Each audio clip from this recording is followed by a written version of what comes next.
আসসালামু আলাইকুম। আজকে আমরা দেখব হচ্ছে কিভাবে ক্যালকুলেটর দিয়ে এই দশমিক চিহ্নযুক্ত 10 ভিত্তিক সংখ্যাকে 2 ভিত্তিকে রূপান্তর করতে হয়।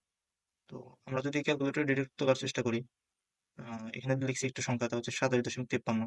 এটাকে হচ্ছে আমরা বাইনারিতে রূপান্তর করব। তো 27 দশমিক, দেখো দশমিক চিহ্নটা কিন্তু কোনোভাবেই ইনপুট হচ্ছে না। তো এটাকে আমরা ডিরেক্ট এভাবে করতে পারবো না। এটাকে করার জন্য আমাদের কিছু হ্যান্ড ক্যালকুলেশন করতে হবে, অল্প কিছু হ্যান্ড ক্যালকুলেশন।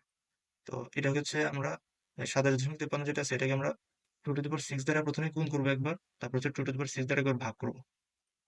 তো 2 টু দি পাওয়ার 6 দ্বারা যদি গুণ করি তাহলে দেখো কি হয়, 27.53 কে 2 টু দি পাওয়ার 6 দ্বারা যদি গুণ করি, আহ, এটা আমরা ক্যালকুলেটর নর্মাল মোডে চলে যাই। 27.53 গুণ হচ্ছে 2 টু দি পাওয়ার 6।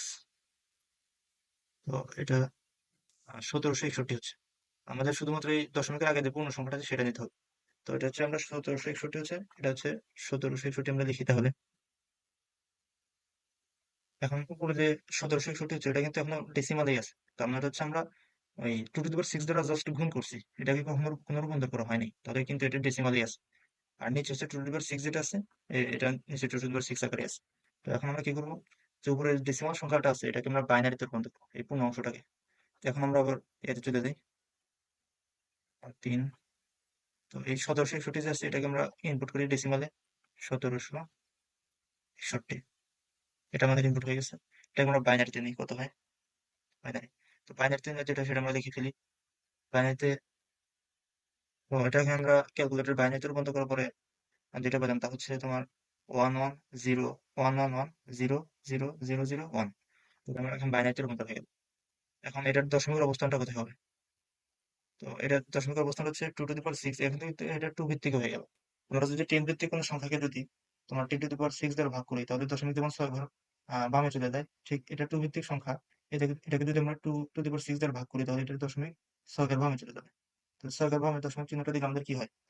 6 ঘর বামে যদি দশমিক চিহ্নটা দিই, এই সংখ্যাটা আমরা লিখলে হবে হচ্ছে ওয়ান ওয়ান। সংখ্যাটা আবার লিখি, তারপর দশমিক চিহ্নটা দিই, পরে one one one, zero zero zero, এরকম। তাহলে আমরা 6 ঘর বামে দিই, 1 2 3 4 5 6, এইখানে একটা দশমিক চিহ্ন করি। তো এইটা হচ্ছে আমাদের বাইনারি সংখ্যাটা, দশমিক চিহ্ন সহকারে। তো আসলে কি করলাম, আমরা হচ্ছে প্রথমে সংখ্যাটাকে এই একটা পূর্ণ অংশরূপ দেওয়ার জন্য 2 টু দি পাওয়ার 6 দ্বারা গুণ করছি। মানে এখানে তো 27.53 সংখ্যাটা আছে, এটাকে হচ্ছে আমরা 2 টু দি পাওয়ার 6 দ্বারা গুণ করছি, তারপর 2 টু দি পাওয়ার 6 দ্বারা ভাগ করছি। গুণ করার পরে যে গুণের পূর্ণ অংশটা আছে সেটাকে হচ্ছে আমরা বাইনারিতে রূপান্তর করছি। বাইনারিতে রূপান্তর করে 2 টু দি পাওয়ার 6 দ্বারা আবার ভাগ করে দিছি। তারপর যেটা আছে সেটা হচ্ছে আমাদের আমাদের কাঙ্ক্ষিত বাইনারি সংখ্যাটা। আশা করি বুঝতে পারছো।